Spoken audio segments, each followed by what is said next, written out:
Anh Hiền, đến ăn sáng à? Chào buổi sáng.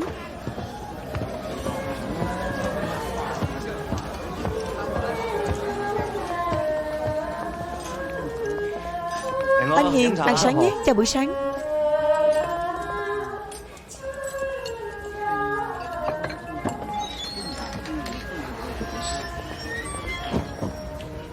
Bố. Ê, ngoan thật. Đi, đi ăn cơm thôi.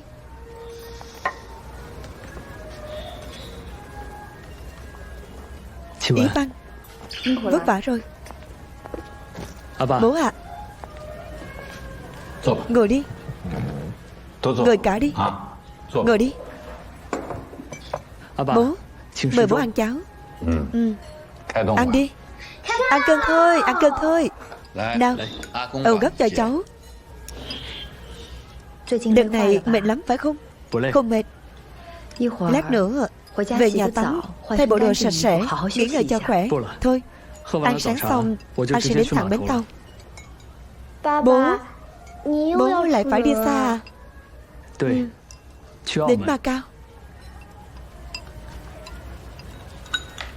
Anh Hiền, em chỉ sợ chuyển nhà. Năm 1938 Nhật Bản đánh vào Quảng Châu, cả nhà mình bỏ việc làm ăn đang thuận lợi, bỏ lại nhà cửa, chạy nạn đến Hồng Kông. Hãy nhớ lại lúc đó là em lại thấy ám ảnh. Mới sống yên ổn được mấy năm, thật sự lại phải khổ sở lần nữa sao? Yên tâm đi, có phải lập tức chuyển nhà đến Macau thật đâu. Chẳng phải kỹ sư vẫn nói chuẩn bị trước không thừa hay sao? Anh chỉ đến Macau xin giấy phép kinh doanh. Bây giờ thời thế khó lường, tìm được người cho nhà chúng ta cũng không phải là việc xấu. Anh là chủ gia đình, em nghe anh. Ý Văn, còn cứ yên tâm đi. Dù sao Hồng Kông cũng là địa bàn của người Anh. Hơn nữa bố nghe đài nói giờ người Mỹ đang đàm phán với người Nhật, thế nên Hồng Kông an toàn. Đừng lo. Dạ. Ăn nhiều vào.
Anh Lữ, bên anh có thông tin về chiến tranh Xô Đức giờ Đức công bố không?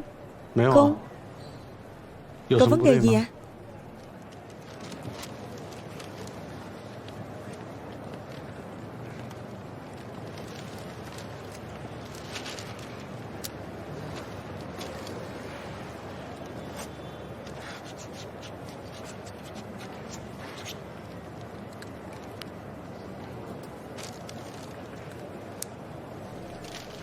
Số 18. Đến lượt rồi.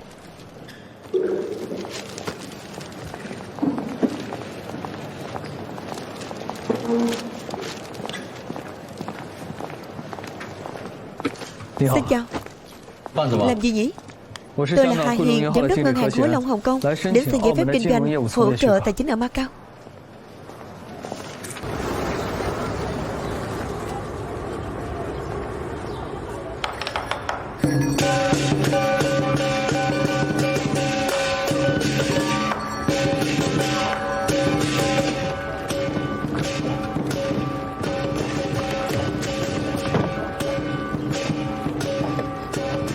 Bố ơi, mẹ ơi, bến tàu có biểu diễn kia.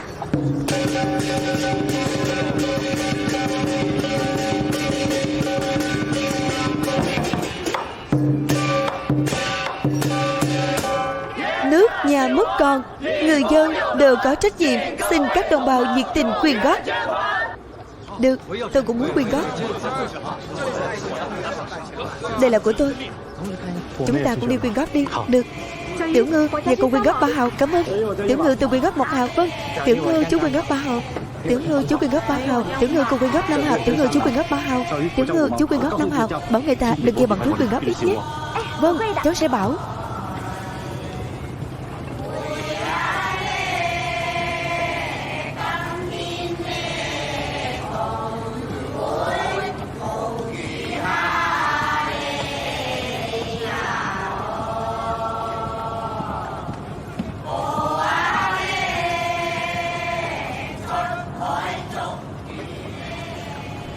Cảm ơn. Cảm ơn. Cảm ơn. Cảm ơn. Cảm ơn. Cảm ơn.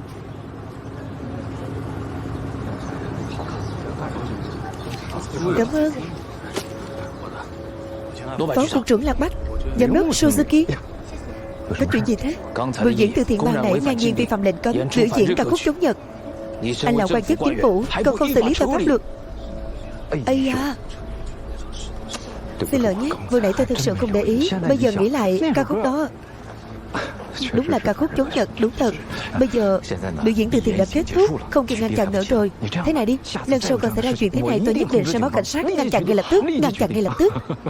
Ấy, cô kêu tôi quyên góp 5.000.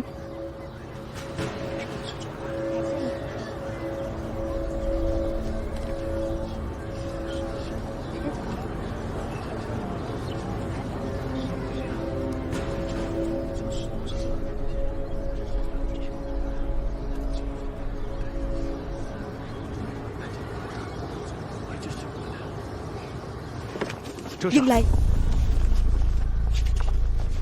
Mấy người làm gì thế? Lùi lại. Vì sao lại bắt cô ấy? Ông Lương, cô bé người đảng này đến đưa tiền quyên góp cho chúng ta, mà họ lại bắt cô ấy. Mấy người dựa vào đâu mà bắt người bừa bãi? Chính tôi đã báo cảnh sát, ngăn chặn theo pháp luật. Cô bé này đến đưa tiền quyên góp cứu nước cho chúng tôi, liên quan gì đến người Nhật các anh? Mọi người đều biết người đảng là dân đen. Hàng nghìn năm nay chỉ được sống trên thuyền, đời đời kiếp kiếp không được phép bước lên bờ. Đôi chân cô ta không được phép bước lên bờ Ma Cao. Nói vớ nói vẩn. Ma Cao có luật đó từ khi nào? Đúng vậy. Người Trung Quốc bước lên lãnh thổ của người Trung Quốc, người Nhật các người quản được sao? Đúng vậy. Đây là thông lệ của người Trung Quốc suốt mấy trăm năm nay. Tôi báo với cảnh sát ngăn chặn người đảng lên bờ theo đúng luật.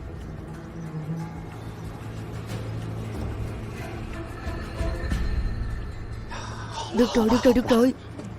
Cậu đáng bao nhiêu đâu. Cô Kiều, cô xem, thế này đi.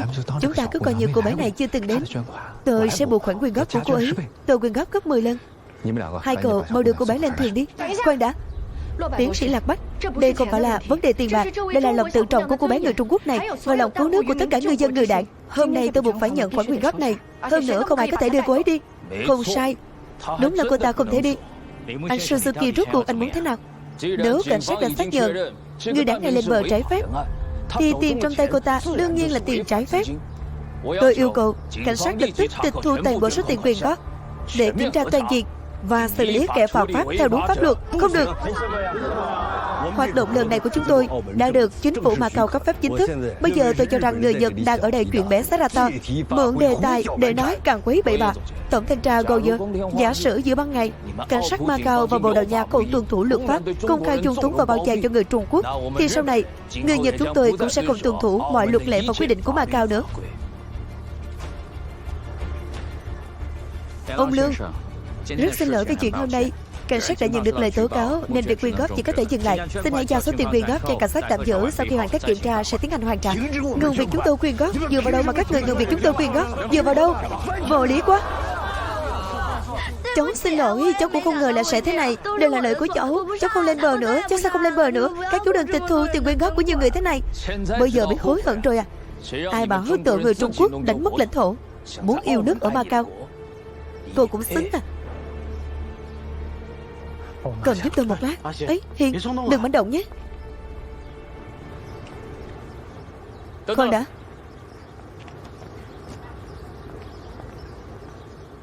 Anh cảnh sát, Tôi muốn hỏi, các anh bảo cô bé này lên bờ trái phép, căn cứ vào đâu? Chẳng phải vừa nói rồi sao? Căn cứ vào thông lệ của Macau. Thế tôi xin hỏi tiếp, ở Macau tuân theo thông lệ hay là tuân theo luật pháp? Đương nhiên là luật pháp, nhưng luật pháp Macau không có quy định cụ thể về việc này. Nhưng Macau có luật thương mại quy định với tư cách là một cảng quốc tế tự do, tất cả những người đến Macau tham gia các hoạt động quốc tế đều có thể tự do ra vào, bất kể quốc tịch, giới tính, tuổi tác hay địa vị. Có phải thế không? Đúng là như thế. Đó là dành cho doanh nhân. Liên quan gì đến việc này sao? Đương nhiên là liên quan chứ, bởi vì cô ấy là khách hàng của tôi. Khách hàng của anh ư? Tôi là Hà Hiền, giám đốc ngân hàng Hối Long Hồng Kông, hôm nay đến Macau để xin giấy phép kinh doanh hỗ trợ tài chính. Đây là giấy phép tôi vừa lấy được, cho phép tôi tham gia vào hoạt động kinh doanh tài chính liên quan đến cổ phiếu, chứng khoán, ngoại hối cũng như các dịch vụ tài chính khác tại Macau kể từ bây giờ. Mời xem qua. Không vấn đề gì. Vậy thì tốt. Cô bé này, cháu tên là gì? Tiểu Ngư ạ. Chào Tiểu Ngư. Cháu tên là Hà Hiền, làm ngân hàng. Những lời sau đây nếu cháu không hiểu cũng không sao, chỉ cần cháu đồng ý giao số tiền này cho chú, cảnh sát ở đây sẽ không dám tịch thu số tiền quyên góp này, mà cháu cũng có thể tự do vào Macau, không ai có thể đuổi cháu đi được. Hiểu chưa? Đồng ý đi. Đồng ý đi. Cháu đồng ý. Anh cảnh sát, anh cũng thấy rồi đấy. Bây giờ cô bé Tiểu Ngư chính là khách hàng của tôi, cũng là người đến Macau để tham gia vào hoạt động kinh doanh. Theo như luật pháp của Macau, cô ấy có quyền ra vào Macau. Xin hãy thả người. Nói hay lắm. Hay. Mau thả người. Khoan. Anh bảo cô ta là khách hàng của anh. Thế tôi hỏi anh, cô ta ủy quyền cho anh thực hiện dịch vụ tài chính nào? Tôi phải nhắc nhở anh, việc ngụy tạo các dự án thương mại không tồn tại cũng vi phạm luật pháp Macau. Thế ngân hàng chính kinh các anh cung cấp những dịch vụ tài chính nào? Chỉ cần là dịch vụ tài chính, đương nhiên là bao gồm toàn bộ. Vậy thì tốt.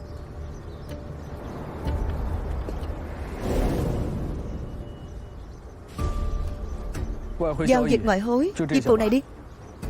Tôi thay mặt khách hàng của tôi giao dịch với chính kim, đặt lệnh đầu cơ ngoại hối.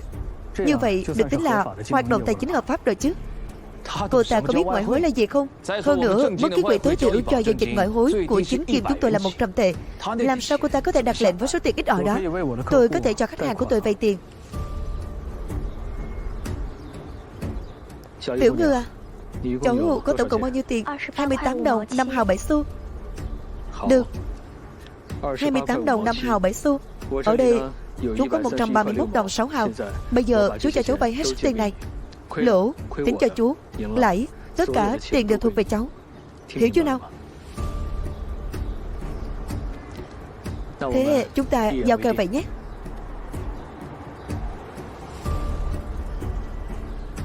Bây giờ tôi có thể giúp khách hàng của tôi đặt lệnh với chính kim rồi chứ?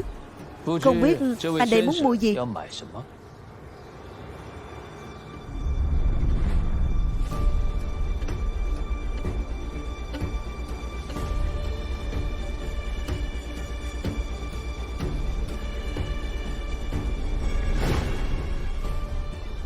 Mác Đức.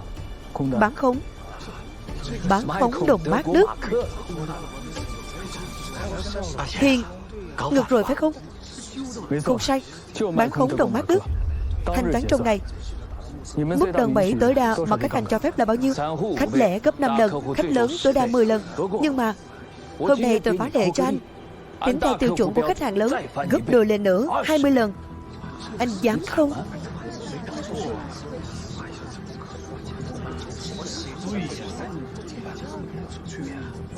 Được.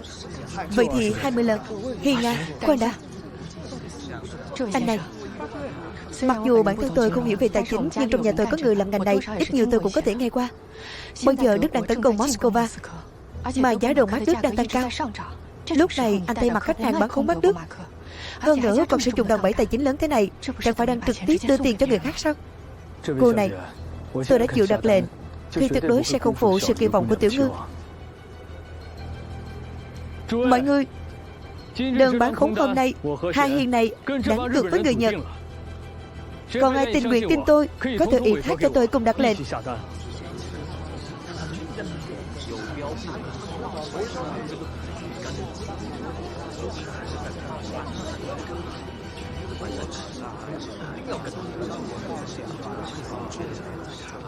Cậu Hà, tôi không mang theo nhiều tiền, tính từ một phần. Mọi người đều là người Macau. Cho dù không tin cậu Hà đây thì cũng nên tin Kha Lân này chứ. Tôi tin vào con mắt và sự phán đoán của cậu Hà. Lệnh này tôi theo. Khá lắm. Lần này nhất định phải đấu với người Nhật. Thư ký Lâm, ngoài tiền cung quỹ còn lại bao nhiêu tiền đều đặt hết. Vâng. Nói vậy thì tính cả phần của tôi nữa. Tính cả tôi nữa. Tính cả tôi nữa. Tôi cũng đặt. Thêm tôi nữa. Tính cả tôi nữa. Tính cả tôi nữa. Tính cả tôi nữa. Tính cả tôi nữa. Tính cả tôi nữa. Tính cả tôi. Tính cả tôi nữa. Tính cả tôi nữa. Tính cả tôi nữa. Tôi cũng đặt. Tôi cũng đặt.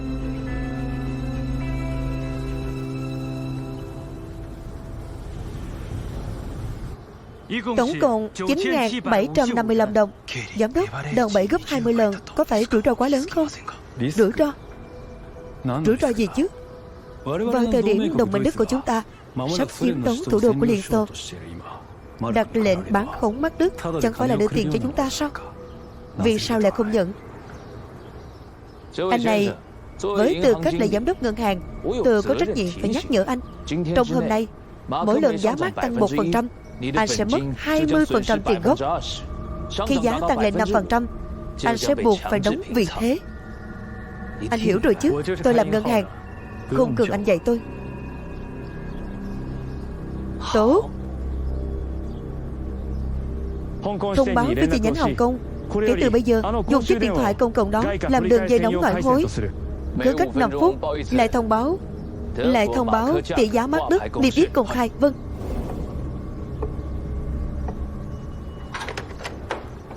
$6 đồng 7 hào 1 xu. Bắt đầu thôi.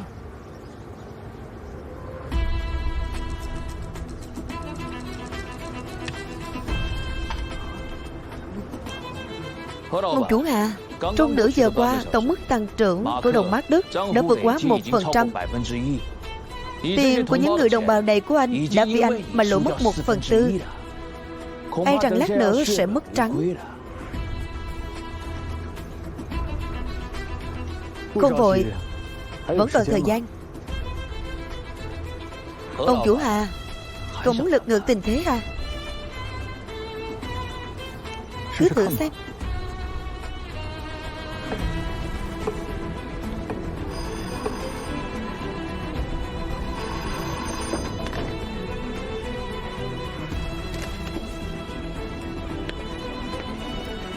$6 đồng 4 hào 2. Giảm rồi. Hay quá. Chúng ta kiếm được gần gấp đôi rồi. Gấp đôi số tiền đấy. Giám đốc, phải làm sao đây? Đồng Mác đã tăng liên tục trong nhiều tháng.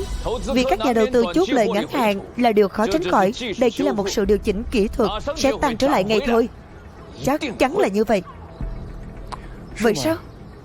Vậy thì đợi thêm 5 phút nữa xem sao.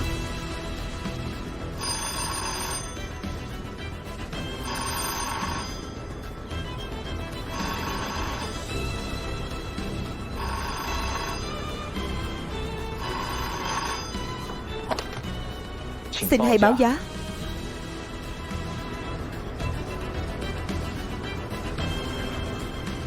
Không thể nào. Sao lại vậy chứ?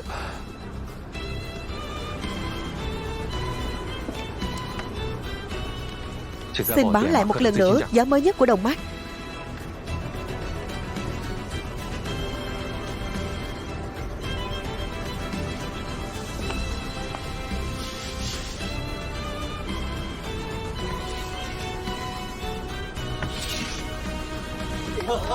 Hay quá. Giảm gần 20% chỉ trong 5 phút. Mác sập rồi. Hiền, làm sao anh biết đồng Mác sẽ sập? Chắc hẳn anh cũng muốn biết tại sao phải không? Thị trường ngoại hối thay đổi trong nháy mắt. Một ông chủ ngân hàng Hồng Kông nhỏ bé như anh dựa vào đâu mà có thể dự đoán được? Do số anh may thôi, chỉ là may mắn mà thôi. Thị trường ngoại hối quả thực thay đổi trong nháy mắt. Nhưng yếu tố then chốt quyết định tỷ giá hối đoái của đồng Mark Đức ngay lúc này chỉ có một, đó chính là tình hình chiến sự của trận chiến Moscow. Quân đội Đức vừa gặp phải thất bại thảm hại ở Moscow. Không thể nào. Kể từ khi chiến tranh Xô Đức nổ ra, quân Đức vẫn luôn thế như chạy tre. Chưa đầy nửa năm đã tiêu diệt gần 1 triệu quân Liên Xô. Hơn nữa, còn bao vây Moscow hơn 1 tháng rồi. Sao quân Đức có thể bị đánh bại? Về vấn đề này, chúng ta có thể hỏi anh Kha, người đầu tiên ủng hộ tôi.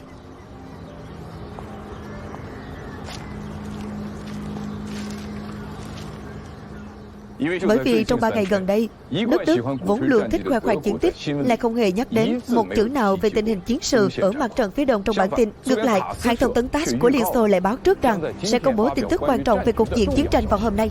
Vậy thì sao? Vậy nên, ít nhất là từ 3 ngày trước, Hồng quân Liên Xô đã chuyển sang phản công trong chiến dịch Moscow và giành được chiến thắng vang dội trong vòng 3 ngày. Cuộc tấn công của quân Đức đã bị chặn đứng và sắp thất bại rồi. Bây giờ 10 giờ 30 phút sáng theo giờ Moscow, bản tin của TASS đã phát sóng được nửa tiếng. Tất cả các hãng thông tấn trên thế giới chắc hẳn đã gấp rút đưa tin về chiến thắng ở Moscow. Vậy nên đồng Mark Đức mới đột nhiên rớt giá và mọi chuyện chỉ mới bắt đầu.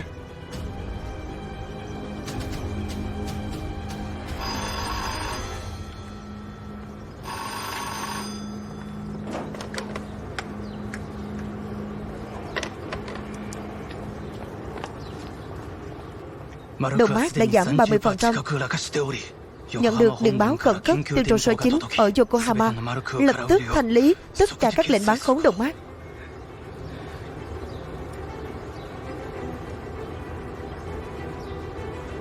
Tôi chịu lỗ. Tôi chấp nhận lỗ. Chúng ta quyết toán ngay bây giờ. Bây giờ mới vội vàng quyết toán à? Còn lâu mới đến giờ đóng cửa thị trường. Tôi không vội. Bây giờ mới chỉ giảm hơn 20% một chút. Nhưng tôi có thể thanh toán theo mức 30%.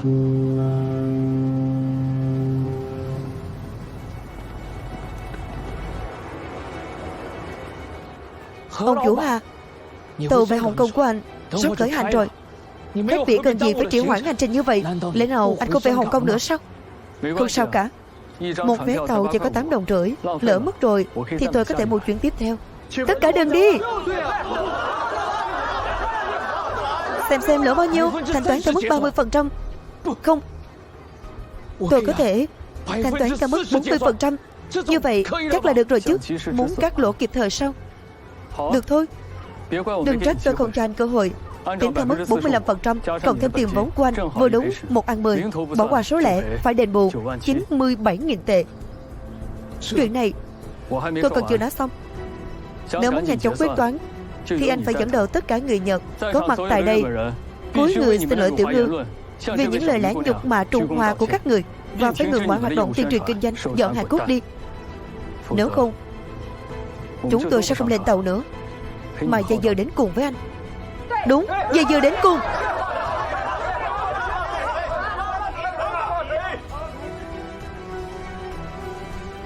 Nếu còn kéo dài thêm nữa, thật sự làm lỡ chuyến tàu của chúng tôi, thì tôi sẽ tiếp tục tăng giá đấy.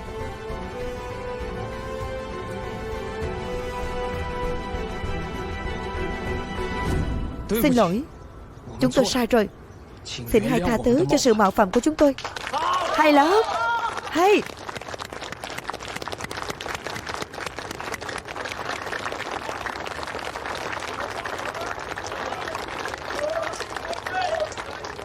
Hả, dạ thật đấy.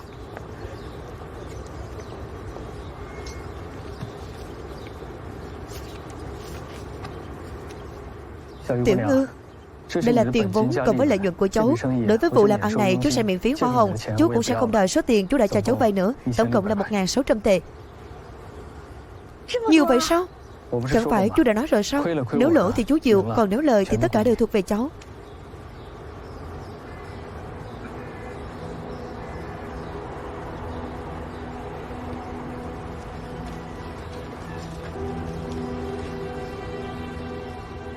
Cháu muốn quyên góp hết cho bọn cô sao?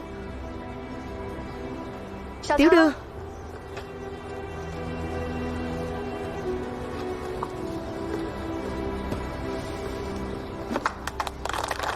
Hay lắm.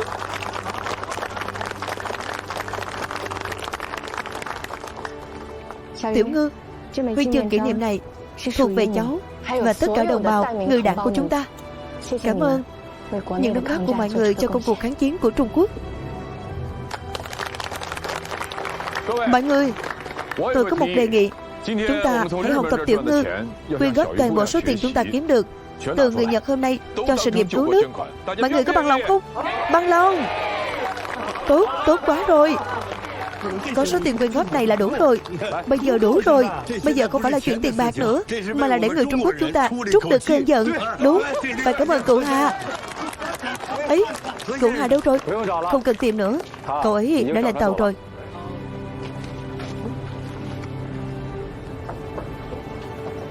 Đã, quá đã. Trận này đánh thật hả hê. Hiền, tôi phục anh rồi đấy. Anh vượt quá nhân từ. Nếu không phải anh nương tay thì đám người Nhật đã lỗ thê thảm rồi. Ai nói tôi nương tay với bọn họ? Là sao? Đồng mắt sọc mạnh như vậy chỉ là do tác động của tin tức bất ngờ. Thị trường khó tránh khỏi khủng hoảng. Chiến trường xô Đức rộng lớn như vậy, Moscow chẳng qua chỉ là chiếm một điểm trong đó. Cho dù quân Đức thua trận cũng không đến mức phải đảo ngược toàn bộ cuộc chiến tranh. Vì vậy, chờ khi thị trường phản ứng lại chắc chắn sẽ có sự phục hồi. Nếu không tin thì anh về mà xem. Khi đóng cửa thị trường hôm nay, mức giảm của Mark Đức hẳn sẽ không vượt quá 20%. Vậy là thừa cơ họ hoảng loạn, chém họ thêm một nhát nữa sao? Không chém người Nhật bọn họ thì còn chém ai? Đáng đời. Làm tốt lắm.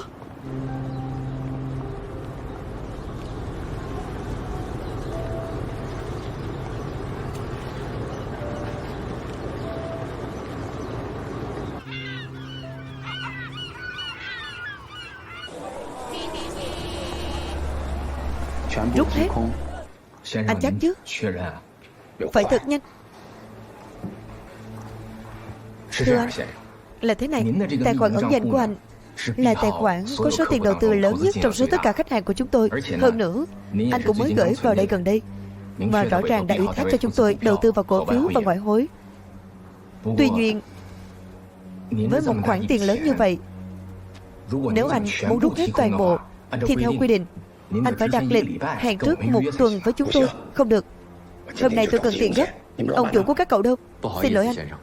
Ông chủ Hà của chúng tôi đi Macau công tác rồi.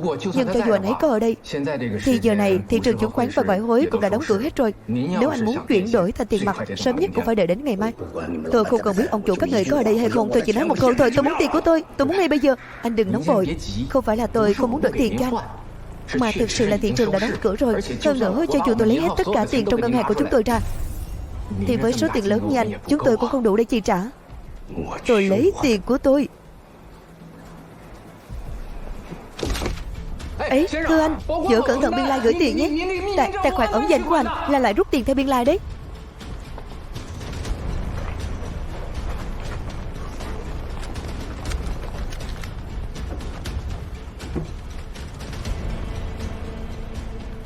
Kiệt, tìm cậu quả thực không dễ chút nào.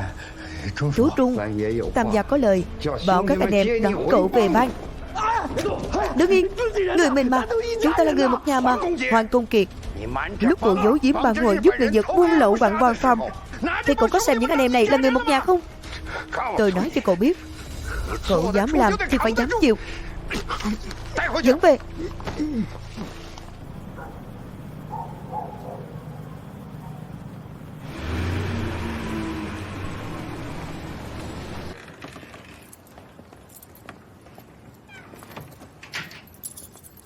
Con trai, con gái. Bố, này, cho các con đó. Chè. Thế nào, bố giữ lời hứa rồi, đúng không? Cảm ơn bố. Anh lại còn đắc ý nữa. Đã nói bao nhiêu lần rồi, con đang thay răng, không thể ăn nhiều đồ ngọt được. Được, đều là lỗi của anh. Vậy sau này anh không mua nữa. Lúc nào cũng nói là không mua, nhưng vẫn cứ chiều chúng. Đi nào, con trai, con muốn đi thăm ông đã. Vâng. Mẹ xem nào. Anh, hôm nay em đã được mở mang tầm mắt. Thì ra trình độ tài chính của tiến sĩ Harvard như anh cũng chẳng có gì ghê gớm ở Hồng Kông. Hả? Em có hiểu gì về tài chính đâu. Sao mà có thể phân biệt được trình độ cao thấp chứ? Trong ngành này của bọn anh nhiều kẻ lừa đảo lắm đấy. Em đừng để bị người ta lừa đấy. Anh đừng có không tin. Cái người mà em gặp đã dùng 3.000 tệ gom góp được tại chỗ để đầu cơ ngoại hối, chỉ trong vỏn vẹn nửa tiếng đồng hồ đã khiến người Nhật thua lỗ gần 100.000 tệ. Có chuyện như vậy sao?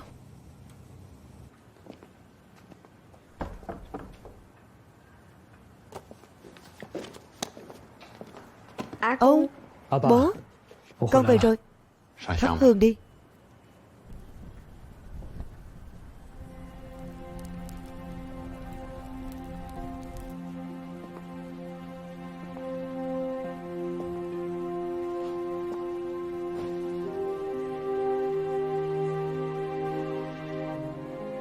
Con cháu nhà họ Hà, Hà Hiền, có liệt tổ liệt tông trên cao. Hãy trả lời thành thật. Hôm nay có làm ăn gian dối không? Không hề gian dối. Có thất tín không? Chưa từng thất tín. Những chuyện khác có xứng đáng với lời răn dạy của tổ tiên và lương tâm hay không? Mọi việc Hà Hiền làm đều không làm trái bổn phận và xứng đáng với lương tâm.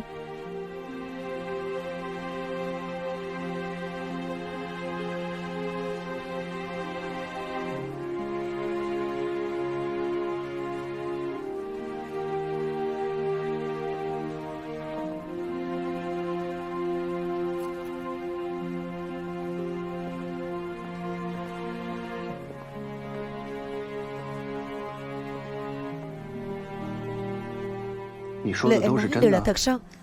Em bịa đại thì cũng không bịa ra được chuyện truyền kỳ như thế đâu. Nó cũng phải. Sự biến động đột ngột của cuộc diện chiến trường Xô Đức lần này, đừng nói là ở Hồng Kông, mà ngay cả các chuyên gia trong giới tài chính toàn cầu cũng chẳng mấy ai có thể dự đoán được. Ông chủ Hà này tính toán chính xác đến thế, thậm chí còn nắm rõ các thời gian cụ thể. Phải. Hơn nữa còn dám hùng hồn như vậy trước mặt người Nhật. Có gan có trí. Nhưng sao chưa từng nghe nói đến một người cùng ngành giỏi giang như vậy nhỉ? Trên chuyến tàu về Hồng Kông, em nghe người quen nói rằng ngân hàng hối lòng của anh ấy mới mở được 3 năm ở Hồng Kông thôi. Đương nhiên là không thể sánh được với danh tiếng hối phòng các anh rồi. Theo như em nói thì đúng là trong chốn cỏ hoang có rồng rắn, anh hùng không cần họa xuất thân, phải hy vọng có cơ hội được kết giao với kỳ tài như vậy. Được chứ? Mọi người đều ở Hồng Kông cả, hơn nữa anh ấy lại rất hào hứng với các buổi biểu diễn để gây quỹ cho kháng chiến. Lần sau nếu có hoạt động kháng chiến nào nữa, em sẽ mời anh ấy, em tin anh ấy chắc chắn sẽ đến. Ông Uyển, nói tới hoạt động kháng chiến, ý kiến của anh là chúng ta có thể bớt xuất đầu lộ diện, có phải không? Em tham gia lần nào là anh cản lần đấy. Anh cũng có cản được đâu. Anh không thấy phiền sao? Anh thực sự lo lắng cho sự an toàn của em đấy. Em biết rõ thủ đoạn của người Nhật mà. Đừng tưởng giữa Hồng Kông, Macau là địa bàn của người Tây mà họ không dám làm điều sằng bậy. Chỉ trong mấy năm gần đây thôi, nào là bắt cóc, ám sát, ném bom, bao nhiêu người kháng Nhật đã biến mất như thế nào rồi. Đang yên đang lành, em chọc vào bọn họ làm gì? Thế nào là chọc vào? Đất nước của chúng ta đã bị giặc Nhật chiếm mất một nửa rồi. Em là người Trung Quốc, em tuyên truyền kháng Nhật cứu nước mà lại thành em chọc vào lũ giặc đó sao? Được rồi, coi như anh nói sai. Đương nhiên anh biết phải kháng chiến, phải cứu nước. Vậy nên anh chưa hề bỏ sót tờ quyên góp nào đúng không? Nhưng tiền tuyến đã có quân nhân, hậu phương đã có quan chức quản lý. Một nghệ sĩ vĩ cầm như em có thể làm gì được chứ? Hơn nữa, trong 2 năm nay, em lưu diễn từ thiện ở quanh nhà đã đành. Đợt này, Nam Dương em cũng muốn đi, Mỹ em cũng muốn đến. Em chạy khắp nơi trên thế giới. Em muốn làm gì vậy? Em đang kêu gọi Hoa Kiều ở hải ngoại quyên góp cứu nước. Một câu thôi, sau này không được tham gia những chuyến lưu diễn như thế này nữa. Cùng lắm thì anh sẽ quyên góp thêm chút tiền. Nếu ai cũng như anh thì chúng ta đã sớm mất nước rồi. Bản thân mình không có can đảm lại còn không cho em đi. Lần sau, dù có 100 lần nữa em vẫn sẽ đi. Em... Anh làm gì vậy? Xin lỗi, anh không cố ý đâu. Âm Uyển.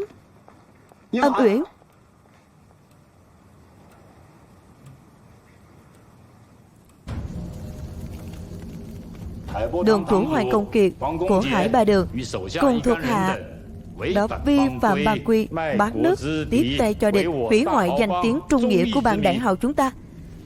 Các anh em, việc làm ăn khá đấy bên cờ bạc. Phát tài rồi nhé.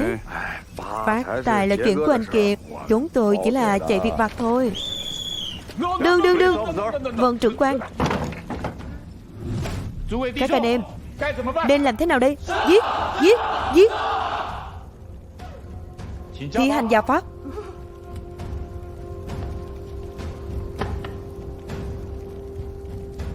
Hoàng Công Kiệt là đường chủ, lại cầm đầu phản quốc, đáng phải chịu hình phạt 3 dao 6 lỗ. Những người còn lại sẽ bị chặt một cánh tay và khai trừ khỏi bang hội. Bà chủ tha mạng, bà chủ.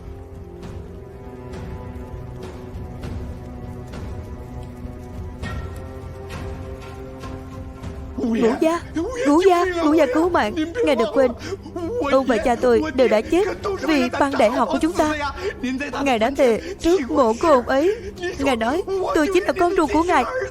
Ngài phải cứu tôi. Ngũ gia, ngài nói gì đi, Ngũ gia. Ban chủ.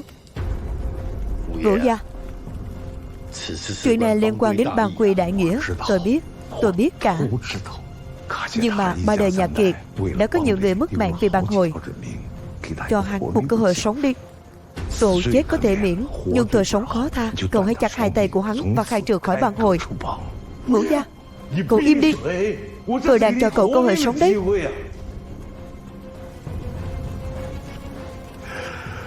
Lần này tôi cầu xin cậu. Ngũ gia, không được đâu. Ngũ gia, ngài đứng lên trước đã. Hoàng Công Kiệt cầm đầu làm Hán Giang, vốn dĩ phải chịu hình phạt 3 dao 6 lỗ. Để mặc lão ban chủ, cứ làm theo lời ngài đi. Cởi trói cho hắn.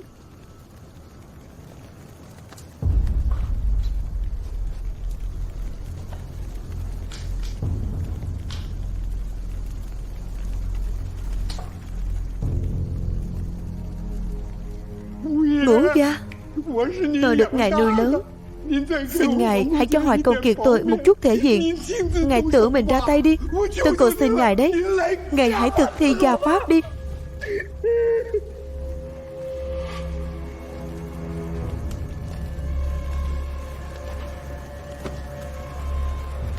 Kiệt à, tất cả đều là lỗi của tôi, vì đã không dạy dỗ cậu cho tốt. Sau này Ngũ gia sẽ nuôi cậu.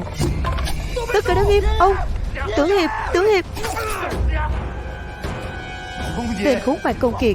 Ngũ gia còn có lòng tốt cầu xin cho cậu. Cậu hãy cầu xin cho ông ta không? Cậu xin xong còn muốn chặt đứt cả hai tay của tôi, còn ngày nào đó làm gì biết không? Lần nào tôi cũng chết. Chẳng ta kéo thêm một người chết cùng tôi. Ông ơi, lùi lại. Tất cả lùi lại. Tránh ra. Đi thôi. Ông ơi.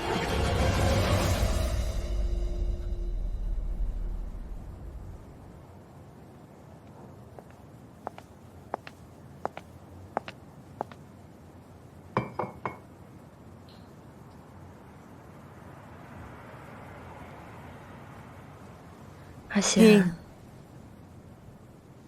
bây giờ anh tính thế nào? Chúng ta thực sự phải đi Macau sao? Giặc Nhật sẽ không thực sự đánh đến Hồng Kông chứ? Mấy vạn lính Nhật bên kia sông Thâm Quyến chắc chắn không thể chỉ để làm cảnh. Dù sao thì Hồng Kông cũng là địa bàn của người Anh. Chuyện hô hào đánh nhau này cũng đã hô hào suốt nửa năm rồi. Chẳng phải vẫn chưa có chuyện gì xảy ra sao? Theo anh thấy, Macau nhỏ bé đó vẫn kém hơn một chút so với Hồng Kông. Đâu phải lúc trước anh đã nói rồi sao? Không phải chuyển đi ngay bây giờ. Nhà chúng ta trên có người già dưới có trẻ nhỏ, cũng phải để lại đường lui chứ. Hy vọng Hồng Kông bình yên vô sự, nhất định sẽ không sao đâu. Mong là vậy.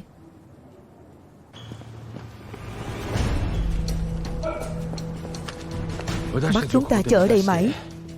Rốt cuộc là có chuyện gì vậy? Tất cả các tướng lĩnh, bao gồm cả tư lệnh Saki Takashi, đều bị nhốt trong phòng tác chiến suốt cả đêm rồi. Có chuyện lớn. Chắc chắn có chuyện lớn mà chúng ta không thể lường được. Thôi nữa. Báo cáo điện tín số 684 từ đại bản doanh. Hoa nở.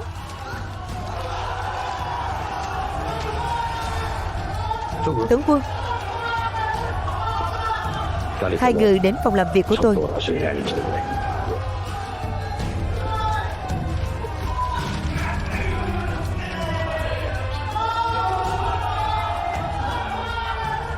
Nói cách khác, từ nay về sau sẽ không còn thế lực nào trên toàn Thái Bình Dương có thể đe dọa đến đế quốc nữa.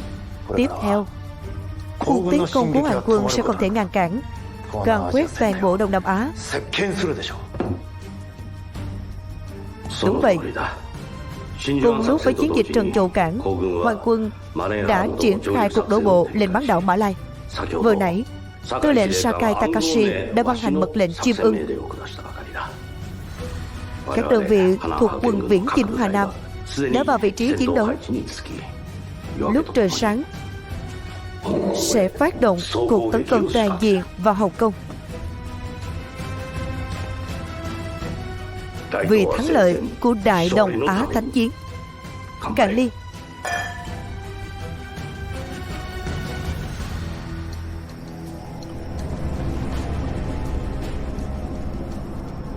Vậy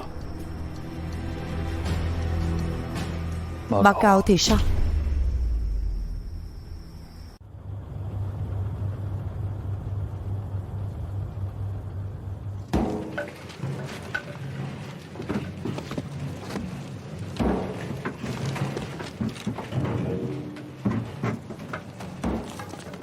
Đã kiểm tra xong 20 tàu sẵn ở đây. Chất lên tàu đi. Thôi đã. Chờ hết cho tôi. Tạm dừng chất lên tàu. Ông Dorigo, dừng. Tạm dừng chất lên tàu. Chẳng phải cho chúng tôi nghiệm thu xong thì 8 giờ ông sẽ đến nhận tiền sau ư? Tôi vừa nhận được tiền báo khẩn của nhà cung cấp ở Mỹ. Bây giờ lô hàng này không thể thanh toán bằng đô la Hồng Kông, phải đổi sang thanh toán hết bằng đô la Mỹ. Cái gì? Ý của đại bản doanh là cân nhắc việc dùng Macau để thay thế Hồng Kông trước kia. Một khi đế quốc khống chế được Hồng Kông, thậm chí là toàn bộ Đông Nam Á, Macau sẽ trở thành hòn đảo biệt lập duy nhất trong toàn bộ biển Nam Trung Quốc. Thậm chí của cả vùng Tây Thái Bình Dương bị quân Nhật bao vây, chỉ dựa vào chút binh lực Bồ Đào Nha đóng quân ở Macau. Nếu chúng ta thực sự muốn tiến hành chiếm đóng thì sẽ dễ như trở bàn tay. Thế nên về việc nên trực tiếp chiếm đóng Macau hay tạm thời giữ lại, cần đợi ý kiến chuyên môn của các anh. Ông Rodrigo, ông cũng phải hợp lý một chút chứ. Giao dịch với Macau trước giờ luôn là thanh toán bằng đô la Hồng Kông. Thời gian ngắn như vậy, Macau nhỏ như vậy, tôi đi đâu kiếm nhiều đô la Mỹ như vậy đi. Đúng là Macau rất nhỏ, nhưng chẳng phải vẫn còn Hồng Kông ư? Nhưng tàu của chúng tôi phải xuất phát trước 8 giờ sáng. Thị trường ngoại hối và ngân hàng của Hồng Kông 9 giờ mới hoạt động. Thế này thì đâu có kịp. Một câu thôi, trừ khi các cậu đổi sang thanh toán bằng đô la Mỹ, không thì giao dịch sẽ bị hủy. Bây giờ chỉ còn một cách duy nhất là cử một chiếc thuyền máy đưa số tiền hàng này đến Hồng Kông để đổi thành đô la Mỹ. Nhưng thị trường giao dịch ngoại hối Hồng Kông 9 giờ mới hoạt động. Số lượng đô la Mỹ lớn như vậy, chỉ mỗi việc đổi thôi đã mất rất nhiều thời gian rồi. Dù có đổi xong thì khi quay trở về Macau e rằng cũng không kịp nữa.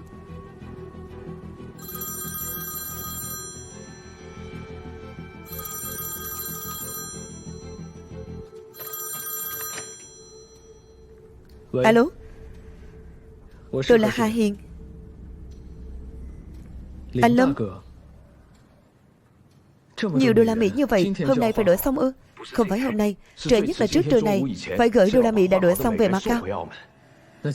Vậy thì chẳng phải là đã đổi xong toàn bộ trước 8 rưỡi ư? Chỉ có tổng cộng 4 tiếng thôi đấy.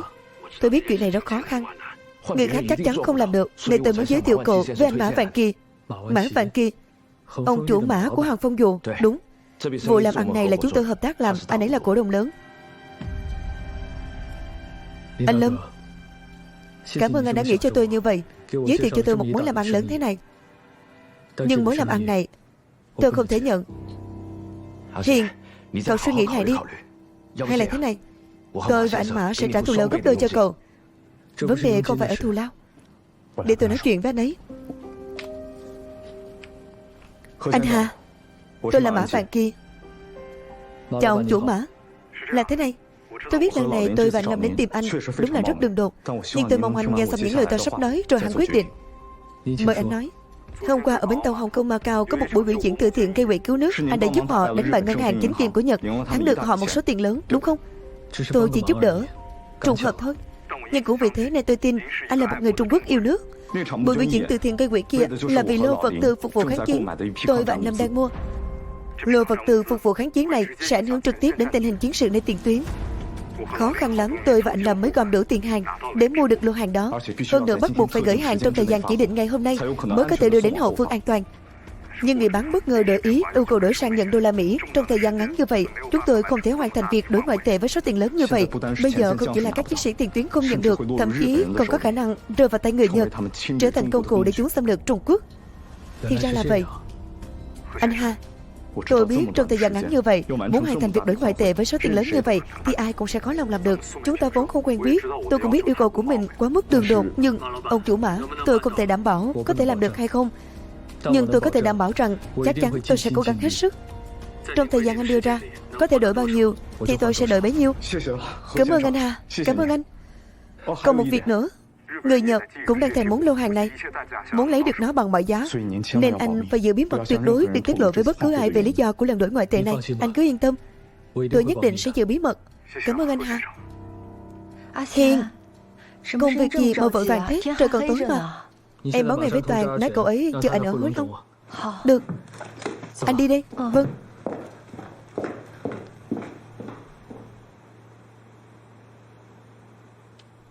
Đơn hàng lớn thế này lại còn cần gấp như thế, anh nhận được ở đâu vậy? Anh đừng hỏi khách là ai nữa. Tôi đã đồng ý sẽ giữ bí mật.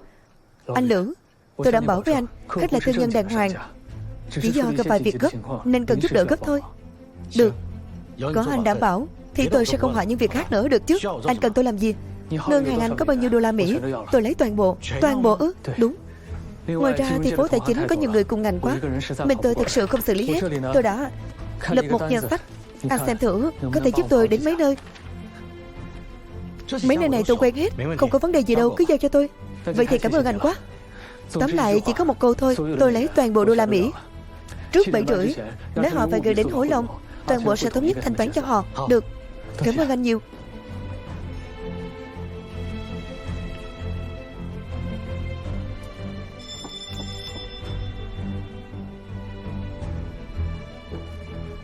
Ông chủ Ha, nào nhanh lên, mời vào. Ông chủ Ha, yên tâm đi, tôi sẽ đưa đến đúng giờ. Cảm ơn nhiều.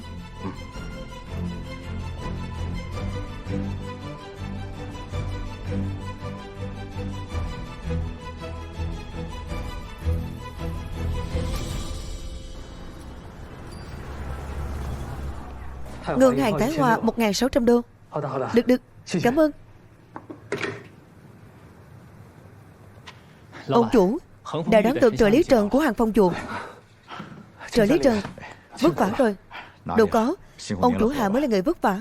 Đây là đô la Hồng Kông tôi mang đến, nằm hết trong vali. Tình hình bên anh thế nào rồi? Tôi đã liên lạc với tất cả ngân hàng ở phố tài chính, toàn bộ đô la Mỹ đã ở đây. Đây là tổng số tiền. Còn thiếu 6.000 đô la Mỹ. Đúng, toàn bộ phố tài chính Hồng Kông không còn đô la Mỹ nữa. 6.000 đô la còn lại có lẽ phải đợi ngân hàng mở cửa rồi. 9 giờ ngân hàng mới mở cửa. Sau khi lấy được đô la Mỹ thì tôi phải quay về Macau ngay. Nếu không kịp về trước trưa thì lô hàng kia sẽ không thể gửi đi được. À đúng rồi, kế toán trưởng của ngân hàng Hối Phong là người Trung Quốc, họ Kiều. Nghe nói bình thường anh ấy cũng rất sẵn lòng giúp người Trung Quốc. Trợ lý Trần, anh có biết địa chỉ của nhà anh Kiều này không?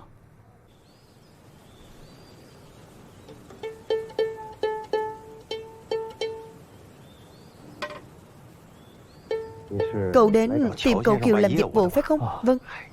Làm dịch vụ thì đến ngân hàng. Làm gì có ai mới sáng sớm đã đến nhà người khác làm phiền thế này chứ. Thật sự rất xin lỗi. Đúng là tôi có việc gấp. Phiền bác thông báo một tiếng.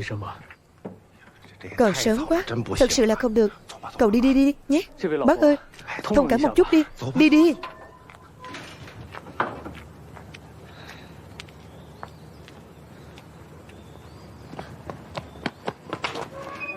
Anh Hà. Cô Kiều. Các anh em đuổi theo cả đường, vốn tưởng Hoàng Công Kiệt sẽ trốn đến Macau cho gần. Không ngờ tên chó này với chúng ta sẽ đi chặn hắn, nên trực tiếp vượt qua Linh Đình Dương đến Hồng Kông. Hồng Kông vẫn đang truy nã hắn. Chắc chắn thằng khốn này không ở lại lâu, sẽ nghĩ cách trốn đi nơi khác. Lập tức phái người đến trạm gác Hồng Kông, phát lệnh truy sát giang hồ. Gặp Hoàng Công Kiệt giết không tha. Đó. Anh Hà, khách hàng gì mà quan trọng thế, còn không đợi ngân hàng mở cửa được. Xin lỗi anh Kiều, tôi đã hứa sẽ giữ bí mật giúp khách. Tôi có thể bảo đảm khoản ngoại hối này được dùng hợp lý hợp pháp, chỉ là tình hình của khách đặc biệt, còn dùng gấp thôi. Đúng thế. Anh, sao anh lời thổi thế? Anh cũng phải giữ bí mật cho khách hàng của Hối Phong mà. Hơn nữa tối qua em nói đến anh Hà với anh. Anh còn nói với em người ta giỏi lắm, muốn quen người ta còn gì. Bây giờ người ta đến rồi, có việc nhờ anh giúp. Anh còn không giúp chuyện nhỏ như vậy à? Anh đã nói là không giúp đâu. Chỉ là 6.000 đô la Mỹ cũng không phải là con số nhỏ. Muốn đổi tiền sớm phải đánh tiếng với kho của ngân hàng trước. Muốn đến kho bạc điều tiền gốc cũng phải cho người ta một lý do chứ. Lý do là giúp bạn đấy. Anh Kiều, nếu là chuyện của riêng tôi, chắc chắn tôi sẽ không làm phiền anh thế này. Nhưng thật sự chuyện của khách hàng rất quan trọng, nên tôi chỉ đành đến nhờ anh giúp đỡ. Không sao. Anh đừng lời thôi nữa. Chuyện nhỏ thôi mà. Giúp đi. Anh chưa nói không giúp. Ôi dạo. Anh giúp, tôi sẽ gọi điện ngay. Vậy thì cảm ơn anh quá. Anh cảm ơn Âm Uyển đi. Nó coi trọng anh lắm đấy. Cảm ơn. Số đặc biệt, quân Nhật đánh úp Trân Châu Cảng, tuyên chiến với Mỹ. Số đặc biệt, quân Nhật đánh úp Trân Châu Cảng, tuyên chiến với Mỹ. Ông chủ Lữ, lát nữa đối chiếu lại một lần. Ông chủ Lữ, không hay rồi. Chuyện gì mà gấp thế? Không ổn rồi. Vừa nãy đài phát thanh tin tức Nhật Bản tập kích Trân Châu Cảng, tuyên chiến với Mỹ rồi. Anh nói gì? Tin chính xác không?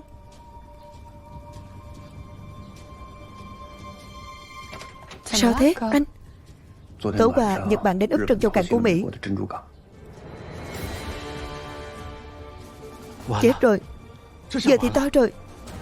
Anh và Mỹ là đồng minh, Nhật còn dám đánh Mỹ, thế Hồng Kông cũng không giữ được nữa. Tôi bảo sao mà Hạ Hiền này tự dưng đổi nhiều ngoại hối như vậy. Nếu người Nhật mà đánh Hồng Kông, tiền Hồng Kông coi như xong, sẽ sụp đổ nhanh thôi. Nửa đêm khai chiến, trời chưa sáng anh ta đã đổi tiền Mỹ. Chắc chắn là nghe được tin ở đầu trước rồi. Giờ to rồi. Ngoại hối của chúng ta bị anh ta đổi hết cả. Chúng ta lỗ nặng rồi. Ôi, giờ phải làm sao? Hay lát nữa tôi hỏi Hạ Hiền đã. Anh đừng là hay nữa. Mau đi tìm anh ta đi. Đi mau đi. Đi. Túi. Em xem em quen bạn kiểu gì đi. Sao cơ? Em còn chưa hiểu à? Nếu Nhật Mỹ khai chiến, Hồng Kông sẽ rơi vào nguy cơ ngay lập tức. Tên Hạ Hiền này cũng tài thật. Tin Hồi Phong mới nhận được, anh ta đã biết trước rồi. Nhân lúc đô la Hồng Kông chưa sập mạnh, ngân hàng chưa mở cửa, anh ta đã đến đổi tiền. Rõ ràng anh ta đang lợi dụng em, muốn tay không bắt sói. Không thể nào. Không thể nào gì nữa. Sự thật rành rành ra rồi. Nếu không sẽ không có chuyện trùng hợp thế. Anh đi ngân hàng đây, để anh về rồi nói.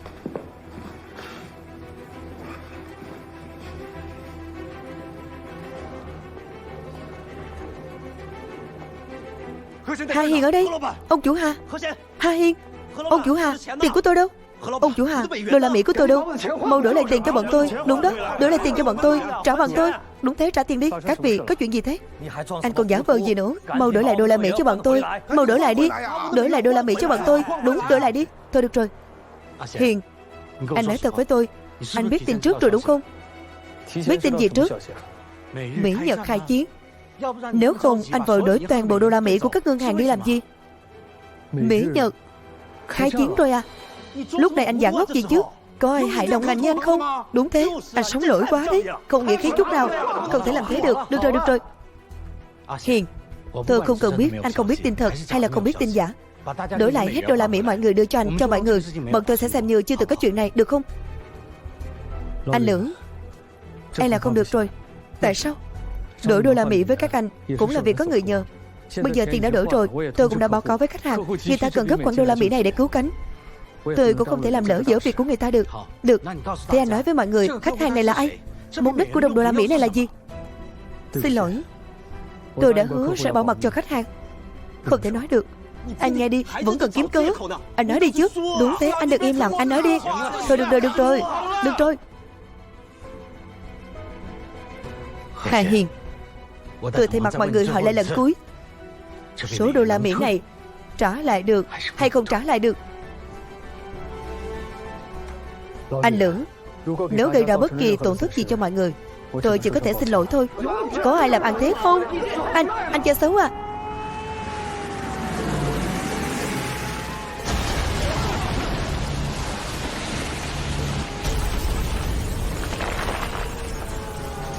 Chuyện gì thế? Nhật Bản khai chiến rồi. Khai chiến rồi. Đi đâu thế? Mau trốn đi. Số đô la Mỹ đó ở ngân hàng, tôi phải lấy ra. Hiền, anh chán sống à?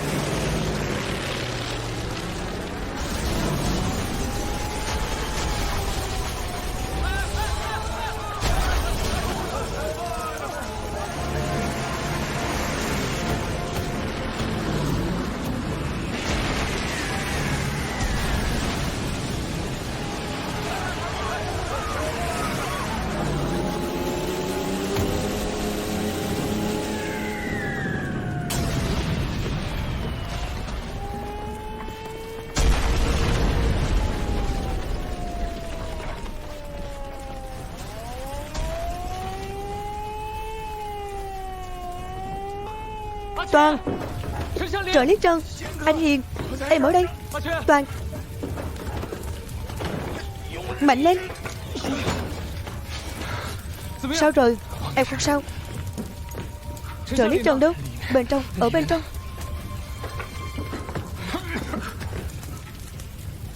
Trợ lý Trân.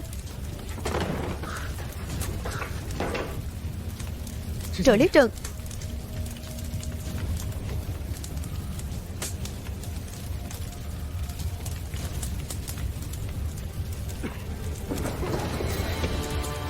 Toàn, mang vali đi, tôi có thứ phải cứu. Nhà sắp sập rồi, đi mau. Nhà sắp sập rồi, anh cần cứu, đi đi.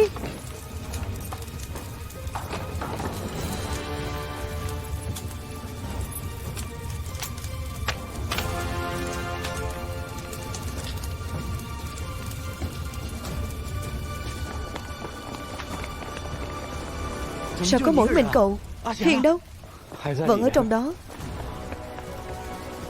Anh Hiền bảo tôi mang đô la Mỹ ra, nói anh ấy còn có thứ quan trọng phải đi cứu. Lúc nào rồi?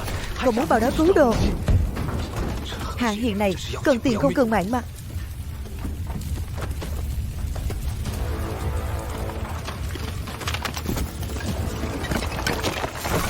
Anh Hiền, Toàn, anh Hiền, Toàn, anh Hiền, Toàn.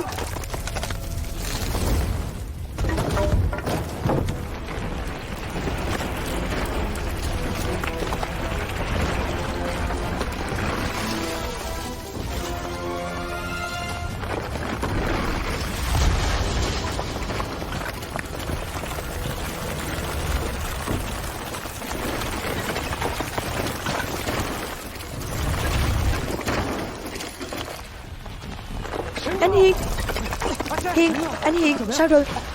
Có bị thương không? Đô la Mỹ đâu? Đây, đây, đây, yên tâm.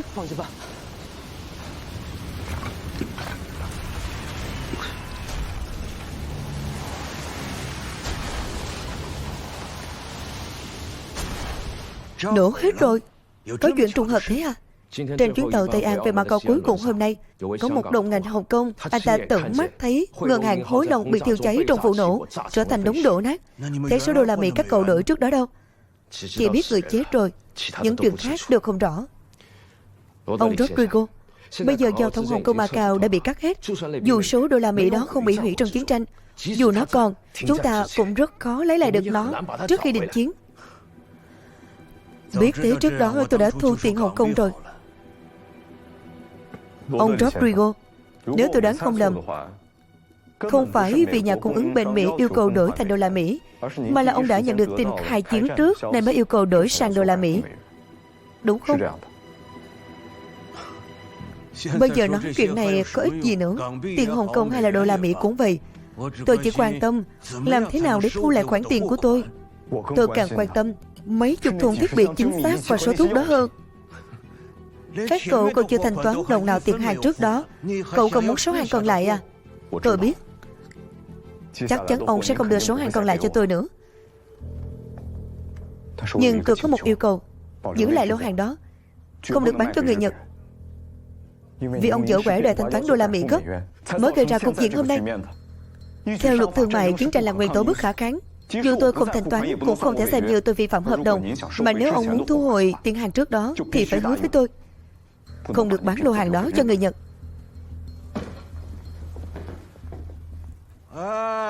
Tôi không bán cho người Nhật, được chưa? Cậu có đảm bảo thanh toán được không?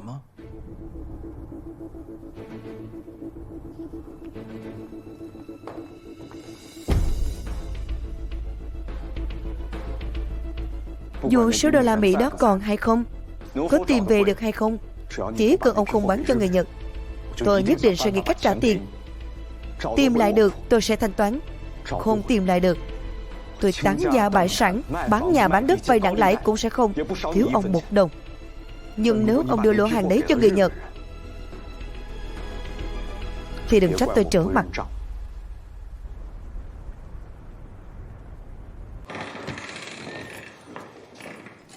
Hiền, anh về rồi. Anh ngồi đi, em xem nào.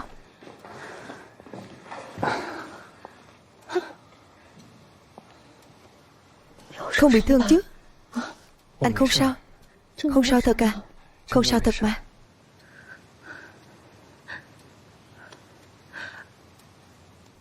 Toàn, lúc cô ấy mang đô la Mỹ về đã nói chuyện hối lòng bị lỗ với em, làm em sợ hết hồn. Lỡ thế rồi anh còn xông vào trong, sau này đừng làm thế được không? Có chuyện gì quan trọng hơn bạn chứ? Yên tâm đi. Vali đô la Mỹ đó đâu? Ở chỗ bố. Đợi đã. Bố nghe vài lời bàn tán về anh, không được vui lắm. Anh biết rồi.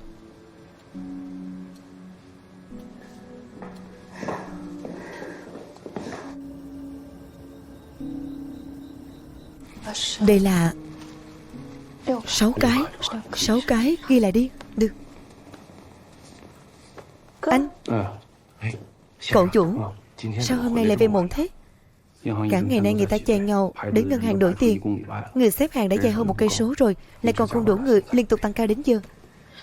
Bác Hanh, ở đây không còn việc gì nữa, bác đi nghỉ đi. Được, được. Tôi đi đây, được.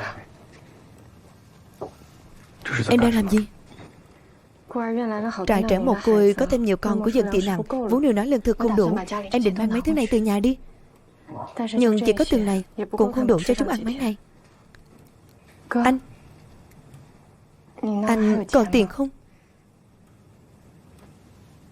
Ngân hàng cũng giới hạn rồi, mỗi người giới hạn lấy 100 đô la Hồng Kông. Tiền của anh cũng không lấy ra được, dùng tiết kiệm thôi. Vâng.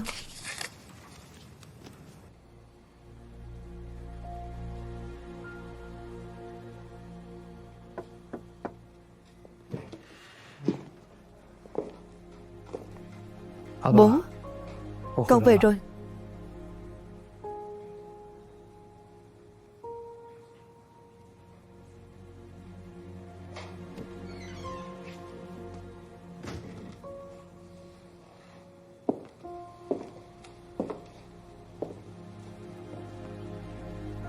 Bố, quỳ xuống.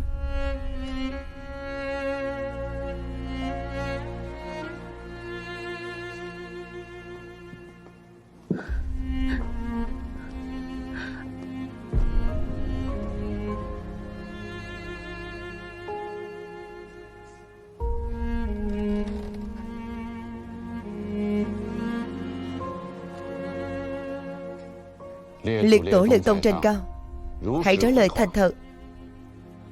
Vâng. Hôm nay có làm ăn gian dối không? Không hề gian dối. Có thất tín không? Chưa từng thất tín. Những chuyện khác có xứng đáng với lời răn dạy của tổ tiên và lương tâm hay không? Mọi việc hai hiền làm đều không làm trái bổn phận và xứng đáng với lương tâm. Nói láo, đứng trước mặt tổ tông còn dám nói dối.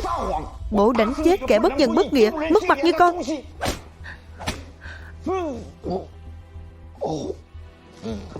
Bố, bố,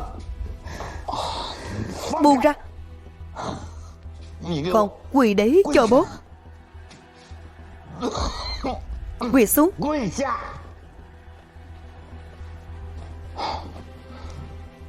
Nói, sao con lại bị che mở mắt, làm hại đồng ngành, kiếm tiền, từ chuyện bất nghĩa này? Con không có. Con còn muốn chối. Những chuyện con làm đã truyền khắp hàng xóm láng giềng rồi. Bây giờ bên ngoài đều đang chỉ rõ sau lưng nhà họ Hà chúng ta. Chẳng lẽ nhiều người như vậy đều trách oan con à? Còn nữa, đây là gì? Đây là đô la Mỹ, con đổi cho khách. Khách? Khách gì? Con đã hứa sẽ bảo mật cho khách. Không được nói. Với bố cũng không được à? Đúng.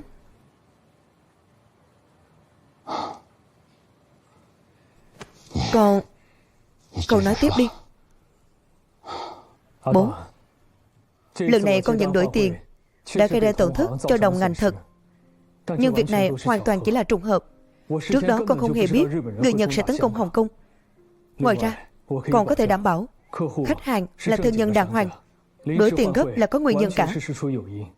Mà mối làm ăn này của khách hàng càng liên quan đến nghĩa lớn quốc gia, nên con phải dốc hết sức. Con nói thật à?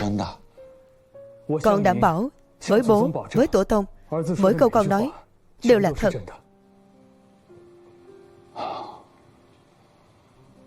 Bố tạm tin con lần này. Đứng dậy đi.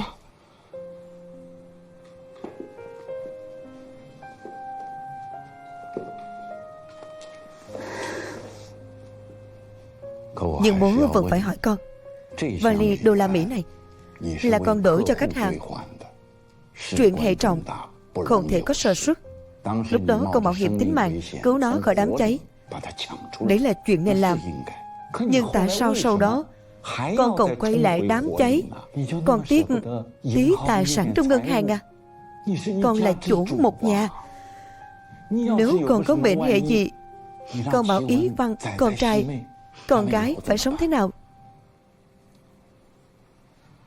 Bố, con biết con làm vậy rất mạo hiểm.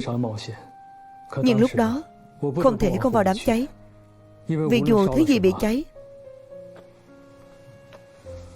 cũng không thể để cháy cuốn sổ này.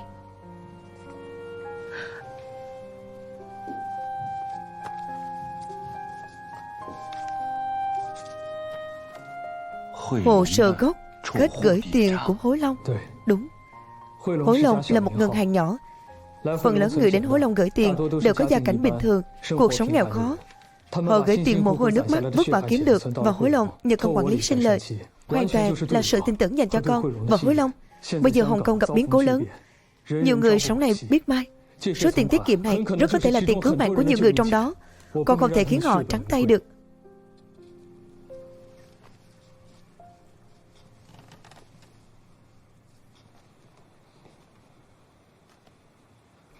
Hiền à, con làm chuyện này rất đúng. Vậy tiếp theo con định thế nào? Tất nhiên là huy động vốn, cố gắng trả tiền gửi cho khách. Nhưng bây giờ tiền mặt của Hối Long đã cháy hết. Dù là thị trường cổ phiếu hay tiền tệ cũng đình trệ do chiến tranh. Đầu tư thay khách hàng cũng không rút tiền ra được. Số tiền do đồng ngành vay trước đó, con đi cả ngày vẫn không đòi được đồng nào. Con nói bố biết con còn thiếu bao nhiêu.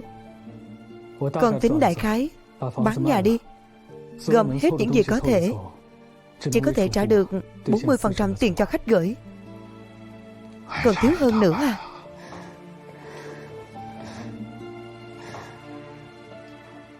Con không muốn khách gửi tiền bị thiệt hại, cho nên gom được bao nhiêu thì con sẽ chi trả bấy nhiêu, theo tỷ lệ cho khách gửi tiền. Chỉ mong không thẹn với lương tâm. Bố biết rồi. Con đi trước đi.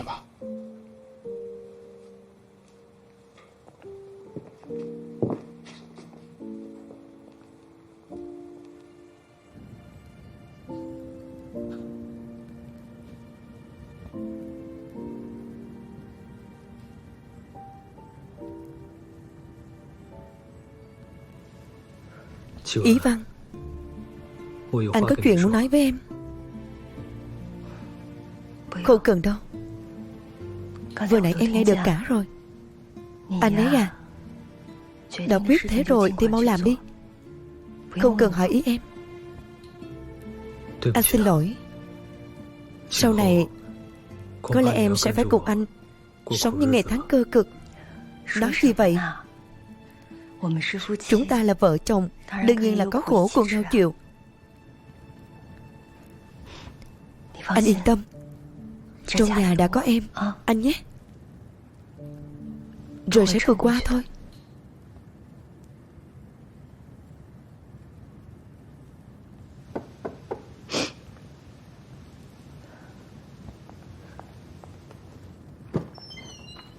Bố à, bố.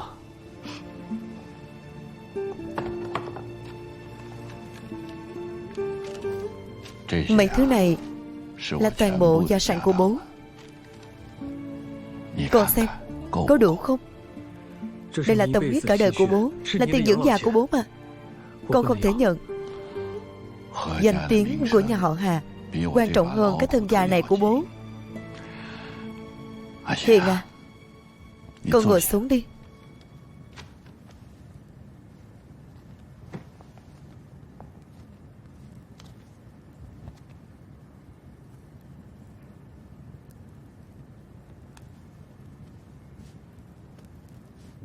Bố, để con làm cho.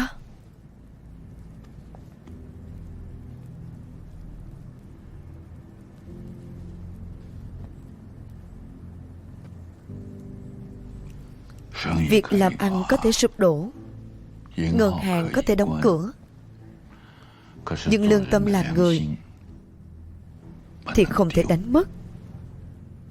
Bố đã là người gần đất xa trời rồi. Giữ lại những thứ này để làm gì chứ? Chẳng phải sau này rồi con sẽ để lại cho con cháu sao?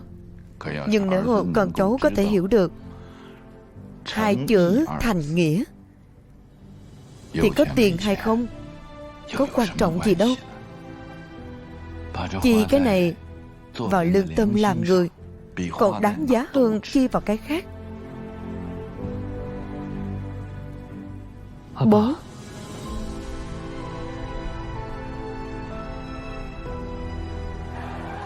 ông chủ Lữ, sao quản ít các anh chỉ rút được 20%?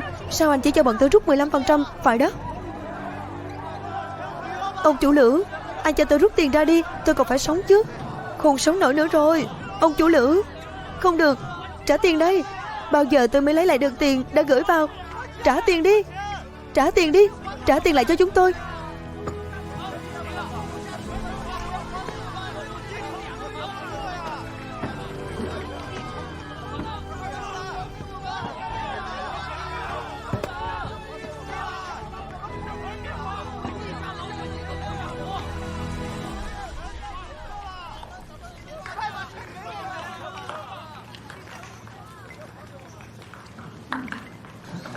Bên kia vẫn có người, vẫn rút tiền ra được.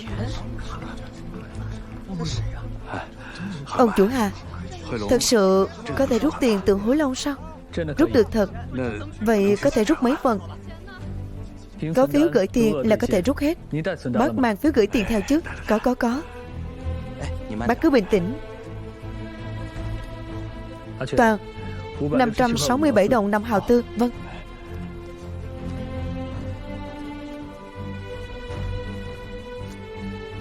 Bác ơi, bác đếm lại đi. Đúng chứ, đúng rồi. Vậy tôi sẽ đóng tài khoản này của bác. Thật không ngờ vẫn lấy lại được số tiền này, lại còn rút được hết. Cảm ơn nhé. Bác đi từ từ thôi. Rút được tiền thật à? Lại còn được rút hết. Đúng đó, sao hồi xưa tôi không gửi tiền vào hối long chứ? Ông chủ, ngân hàng mình mở cửa đến khi nào vậy? Hàng xóm nhà tôi cũng là khách gửi tiền ở đây. Tôi phải báo cho họ biết mới được. Kể từ hôm nay, trong vòng 15 ngày, mỗi ngày đều hoạt động bình thường đến 6 giờ chiều. Mọi người vui lòng thông báo cho nhau, rút tiền và đóng tài khoản kịp thời. Này ông chủ, tôi cũng có. Mọi người đừng vội, tôi cũng có. Tôi cũng là khách gửi tiền ở Hối Long. Mọi người đừng vội, từng đi một, đảm bảo trả đủ tiền. Đừng vội, xếp hàng đi. Xem họ tôi cái này với, tôi cũng thế. Xem cho tôi trước với ông chủ Lượng. Anh xem Hối Long người ta bị cháy rồi mà còn rút hết tiền được. Hoặc ít các anh, dựa vào đâu mà chỉ trả 20%, thật không hợp lý. Chịu thôi. Ai bảo ông chủ hiền có bản lĩnh lớn, mượn chuyện chiến tranh để hại người cùng ngành. Nếu tôi mà kiếm được đồng tiền vô lương tâm đó, tôi cũng có thể làm kiểu đánh bóng tên tuổi như vậy. Anh yên tâm, đến lúc đó hoặc ít tôi cũng sẽ không thiếu anh một xu. Đúng vậy, sau này phố tài chính chỉ còn là duy nhất bản hiệu vàng Hối Long này thôi. Có tôi đi không? Các người có biết để chi trả tiền cho khách gửi tiền anh hiền của chúng tôi nhà cửa cũng toàn làm việc đi.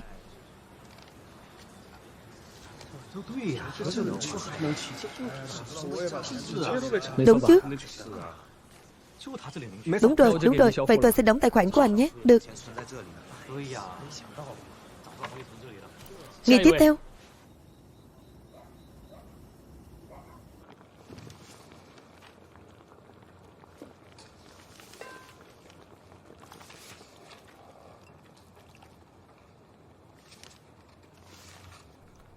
Tất cả khách gửi tiền đều đã được trả rồi à? Vâng. Vậy là tốt rồi. Uy tín của nhà họ Hà chúng ta cuối cùng cũng giữ được. Gái ơi, trai ơi, ra ăn cơm nào. Đây à, tới đây, cẩn thận nóng. Lại là cháo trắng, con không ăn đâu. Này gái. Gái à, giờ bên ngoài đã có chiến tranh, rất nhiều người còn không có nước gạo mà uống. Gái à, nói cho ông nội biết cháu muốn ăn gì. Hôm nay là đêm Giáng sinh, hàng năm chúng ta đều ăn táo mà. À, em gái, em nghe anh nói này. Thật à? Thật đấy, anh đã bao giờ lừa em đâu. Nào, ăn cơm trước đã.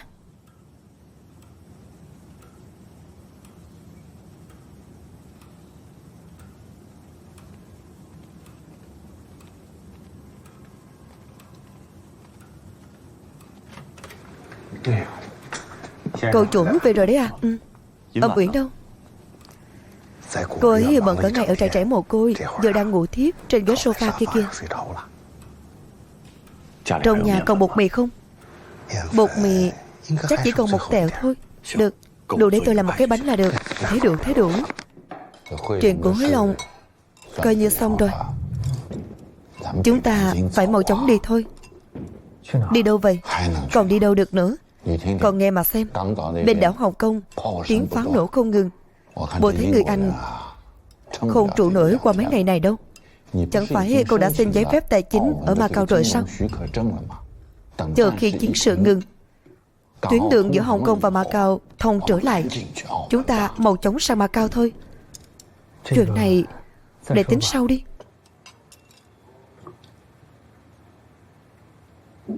Được, cậu cứ suy nghĩ đi nhé.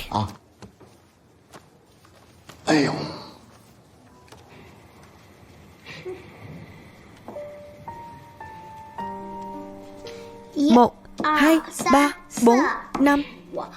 5 quả táo to. Tại sao lại là 5 quả hả? Bởi vì ông nội, bố, mẹ, em và anh mỗi người một quả. Phải rồi. Nhưng mà anh ơi, táo vẽ ra thì đâu có ăn được. Vậy anh hỏi em, tại sao đêm Giáng sinh lại phải ăn táo? Ăn táo vào đêm Giáng sinh để giúp chúng ta được bình an đó. Vậy anh nói em nghe, chỉ cần là táo, bất kể là táo vẽ hay táo để ăn, thì đều có thể giúp chúng ta bình an. Thật không anh? Ngọt không? Ngọt ạ.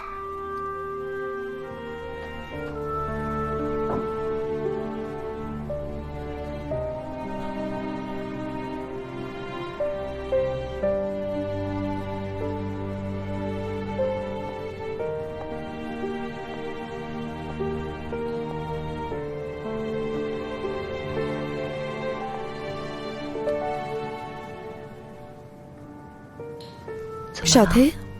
Có tâm sự à? Vẫn còn khách hàng nào chưa đến rút tiền à? Những khách hàng trước đều được chi trả xong rồi, nhưng vẫn còn một khách hàng lớn nhất, không chỉ số tiền gửi lớn mà còn yêu cầu ẩn danh. Vì là trường hợp đặc biệt nên anh cố ý ghi chú người đó ở trang cuối cùng để tách biệt với những khách hàng khác. Dù trang cuối đã bị cháy, nhưng anh nhớ rất rõ diện mạo và số tiền gửi của người đó. Bao nhiêu tiền? Vừa đúng hơn 30.000 đô.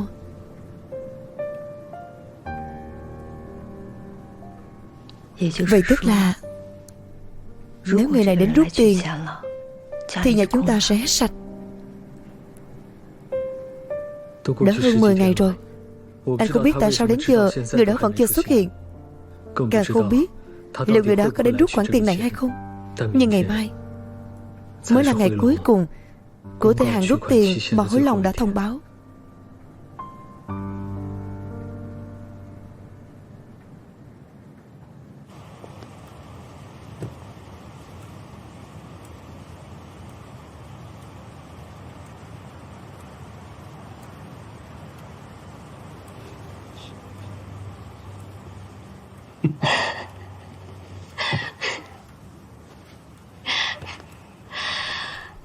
Giáng sinh vui vẻ.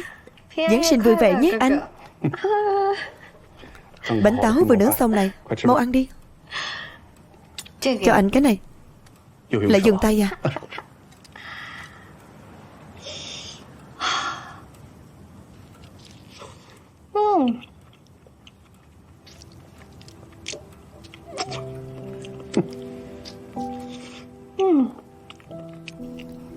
Anh chỉ đang nhớ lại hồi đó. Lúc ấy em mới 7 tuổi.